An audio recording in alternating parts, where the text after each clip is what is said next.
itu adalah reformasi tonggaknya adalah kasus 27 Juli. Tidak ada reformasi, tidak ada anak tukang kayu jadi presiden. Songong amat ya. Iya kan? Anak tukang kayu, soal sekarang songong, cucunya juga songong, ya kan? Nah, itu lain kejadian. El, kita nggak dewasa gitu loh. Kita masa terus dendam aja, melihara dendam tuh nggak ada baiknya itu. Dan merasa kita yang paling hebat, nggak ada yang kita yang hebat. Ingat loh ya, Gus Dur itu diturunkan, itu nggak melanggar konstitusi loh. Dengar itu. Ya, saya yang luruskan sejarah, saya udah bilang Mahfud bukan itu. karena melanggar konstitusi. Oh, saya bilang Pak Mahfud. Pak Mahfud tuh kan yang kita terlibat, Anda sama saya kan terlibat di situ. Jadi harus diluruskan sejarah. Jangan Gus Dur itu dianggap di-impeach. Apa dia? Korupsi tidak, melanggar konstitusi tidak. Itu betul-betul konspirasi politik. Saya tahu kok semua itu. Saya tahu di dalam kok konspirasi politik. Ya harus diluruskan itu. Ya, siapa yang menerima keuntungan itu? Ya silahkan aja dilihat. Tidak ada. Jadi jangan kita terus bilang Pak Jokowi ke sana. Nggak ada yang dilanggar Pak Jokowi itu. Apa yang dilanggar dia? Saya ngomong keras sedikit karena menurut saya jengkel lihat itu melanggar konstitusi apanya?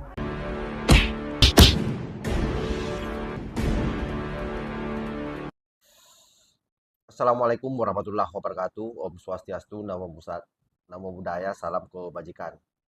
Kita bergeser sedikit masuk dalam isu politik ya. Pernyataan baru-baru ini dikeluarkan oleh Ripka Ciptaning, salah seorang kader PDIP yang sepertinya memang dibaluri rasa sakit hati sehingga terus-menerus mengembosi Pak Jokowi.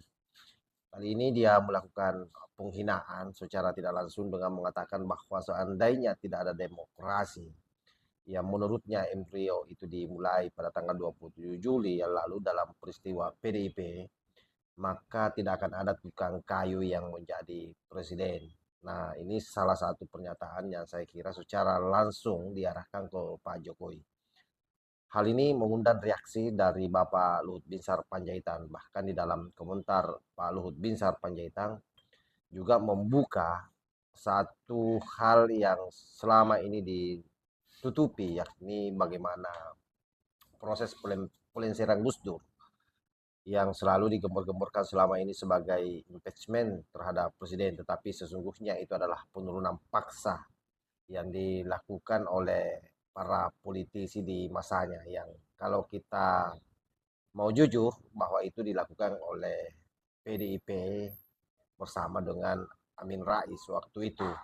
Dan bahkan Pak Luhut di sini menyatakan dengan jelas siapa yang diuntungkan dari persoalan ini. Saya kira jelas hari ini. Ya tentu pasca itu adalah PDIP karena kemudian Megawati yang menjadi presiden. Seperti apa pernyataan Pak Luhut Binsar Panjaitan? Nah, ini kita simak secara bersama-sama. Kritik itu boleh. Sebenarnya kritik itu harus.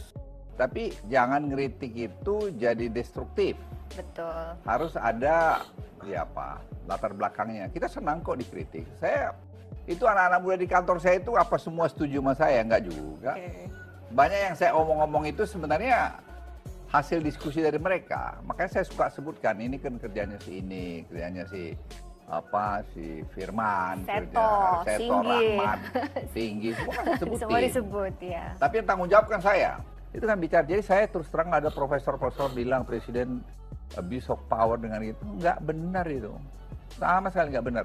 Ini kadang-kadang saya lihat banyak itu, maaf ini, yang guru-guru besar itu, maaf sekali lagi, main omong aja. Iya, benar Pak. Cerita di baliknya itu harus paham. Jadi kita bangun negara ini bukan seperti balik tangan, tidak. Dan saya tidak melihat Pak Jokowi asal nyinyir aja. Lagi berani dari wakil presiden, siapa yang nunjuk? Nggak pernah namanya, saya udah pernah ngomong itu di mana. Nggak pernah Presiden Jokowi itu bilang misalnya ke saya, Pak Luhut ini gimana Gibran supaya gini-gini atau nggak pernah. Itu berjalan, ya menurut saya itu universe punya skenario tuh, menurut saya. Tuhan punya skenario. Ini setelahnya Pak Prabowo. Ya Pak Prabowo bilang ya, saya kumpulin koalisi, saya kasih kertas kosong, suruh nulis nama, semua aklamasi milih si Gibran. Itu saya bilang sama Prabowo. Setelah ketemu dia datang jenguk saya, saya bilang, kok itu Tuh dengar sendiri kan. konstitusi dia nggak bisa umurnya. Kenapa gitu. masih nyalain Jokowi? Udah bang, kita judicial review aja. Aku udah partai ada berapa orang, 4 atau berapa judicial review. Kenapa nggak boleh? Dan menurut saya logika saya ya. Tapi kalau Pak Jokowi untuk mengatakan nggak pernah. Jadi saya saya bilang, kenapa kearifan di para guru besar itu tidak ada gitu. Ya bukan membuka luka lama ya, tapi supaya kita belajar ke depan. Jangan terlalu cepat-cepat untuk terus blame orang. Menurut saya nggak elok itu. Pak Luhut, Bu Mega pernah bilang bahwa tahun 2001 itu yang ngajak Pak Prabowo pulang ke Indonesia, Bu Mega. Tapi di buku sahabatnya Pak Luhut, bahwa yang ngajak Pak Prabowo pulang ke Indonesia itu Pak Luhut. Dan Pak Luhut yang ngurus pasportnya gitu. Jadi yang benar Bu Mega atau Pak Luhut yang ngajak Pak Prabowo pulang ke Indonesia? Saya jangan diadu-adu lah. Oke. Ya, saya nggak tahu, mungkin bisa aja Bu Mega minta datang. Tapi yang cerita yang saya tahu, yang saya kerjakan adalah satu ketika pagi, saya waktu duta besar di Singapura, sekretaris saya namanya Emily, orang Singapura, datang. Dia bilang, Ambassador, you have a very important guest from Jakarta, General. Saya bilang, who is the General? Emily, saya bilang. Oh, he's very famous general, I don't know, I forgot his name gitu loh. Terus saya pergi ke bawah, nah, saya lihat Pak Prabowo ada di bawah duduk, baru darat dari luar. Wok, gimana kabar? Bos, kamu dari mana gitu? Dari Jordan bang gitu. Oh, kita ke atas yuk gitu. Saya ke atas kantor saya. Terus saya bilang, pas sudah makan siang, kita makan siang aja dah. Makanlah kami restoran Jepang itu di mana, di Wokuti dia di Singapura. Kita berdua ya bernostalgia lah, ya nostalgia. Terus dia bilang, bang aku nanti minta tolong gitu. Apa Wok? Ini kan Prof Cum panggil Pak Sumitro itu, kami Pak Cum waktu kami sekolah di Jerman dulu panggilnya Prof Cum. Sekarang agak sakitnya agak ya gimana lah gitu. Paspor saya ini udah mau habis. Saya udah 3 kali minta ngadep pada dubes kita di Yaman. Jadi Pak Luhut ya yang berperan selama ini ya? Kalau bisa diperpanjang bang, supaya aku bisa ke Indonesia. Tapi kok ada yang ngaku-ngaku? Direktur kepala imigrasi saya. Kata, ini kau nih Pak Prabowo ini paspornya perpanjang ini gitu. Oh siap Pak, siap. Tapi ini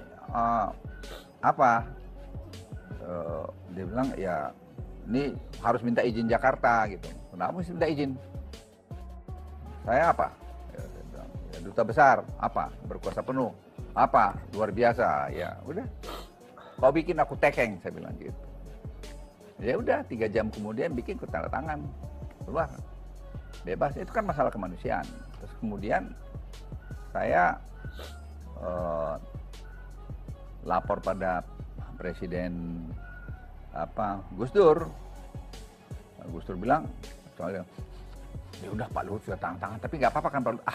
Pak ini masalah kemanusiaan, Pak Prabowo juga, bukan Pak Prabowo itu mau bikin apa Pak? Dia juga udahlah, dia saya kenal lah, enggak lah Pak, orang itu orang baik kok Pak gitu. Pak Luhut kok bilang gitu, udahlah saya kan kenal lama Pak. Ya Pak, beliau cerita sama saya, nggak ada yang menerima telepon dia selalu dari Jordan itu Pak. Kan kasihan Pak, masa mau dibiarkan begitu stranded Pak? Ya udah kalau gitu Pak Luhut lah gitu. Udah. Terus saya lapor ke Bu Mega, saya di Bu Mega ditegur malah. Situ tanggung jawab ya gitu. Ya itu ceritanya yang benar, jadi jangan udah belok-belok. Ya nggak tahu saya siapa yang manggil, tapi ya saya tahu beliau ada di kantor saya. Tapi itu buat apa sih dipersoalin? Ya udah terjadian gitulah. Dan sekarang beliau presiden, ya kita hormati dong presiden elek. Yang ada yang dulu merasa lebih tinggi, lebih hebat, ya sila-sila aja. Makanya saya bilang nanti kau kalau nggak suka sama Pak Prabowo, ya lawan aja tahun 2020 berapa pemilu lagi? 29. Tunjukin bahwa kau lebih hebat dari dia. Pak Prabowo juga 3 kali kok. Dia juga nggak marah-marah, ya marah terus kemudian dia biasa. Iya. Jadi jangan move on dong. Masa terus-terusan mau marah-marah terus? Sudah presiden terpilih, semua dunia udah ngakuin. Apa lagi? Iya. Kita nggak dewasa gitu loh. Kita masa terus dendam aja, melihara dendam tuh nggak ada baiknya itu. dan merasa kita yang paling hebat. Nggak ada yang kita yang hebat. Ingat loh ya, Gus Dur itu diturunkan, itu tidak melanggar konstitusi loh. Ya, saya yang luruskan sejarah, saya udah bilang Mahfud Bukan itu. karena melanggar konstitusi. Oh, saya bilang Pak Mahfud. Pak Mahfud itu kan yang kita terlibat, Anda sama saya kan terlibat di situ. Ini harus diluruskan sejarah. Jangan Gus Dur itu dianggap di impeach. Apa dia? Korupsi tidak, melanggar konstitusi tidak. Itu betul-betul konspirasi politik. Saya tahu kok semua itu. Saya tahu di dalam kok konspirasi politik. Ya harus diluruskan itu. Ya, siapa yang menerima keuntungan itu? Ya silahkan aja dilihat. Tak ada. Jadi jangan kita terus bilang Pak Jokowi ke sana. Nggak ada yang dilanggar Pak Jokowi itu. Apa yang dilanggar dia? Saya ngomong keras sedikit karena menurut saya jengkel lihat itu melanggar konstitusi apanya? Itu yang ngomong-ngomong itu datang ke saya lah, saya jawab. Oke, saya kira jelas ya. Silakan sahabat-sahabat memberikan komentar seperti apa pendapatnya. Yang pasti bahwa Megawati dan seluruh pasukannya hari ini kocar-kacir dan berupaya terus memframing bahwa Jokowi adalah orang yang tidak pandai berterima kasih karena menganggap bahwa keberadaan Jokowi hari ini di panggung politik itu berkah daripada PDIP. Itu benar atau tidak? Silahkan sahabat-sahabat memberikan penilaian sendiri. Wallahul muwaffiq ila aqwamit thoriq. Wassalamualaikum warahmatullahi wabarakatuh.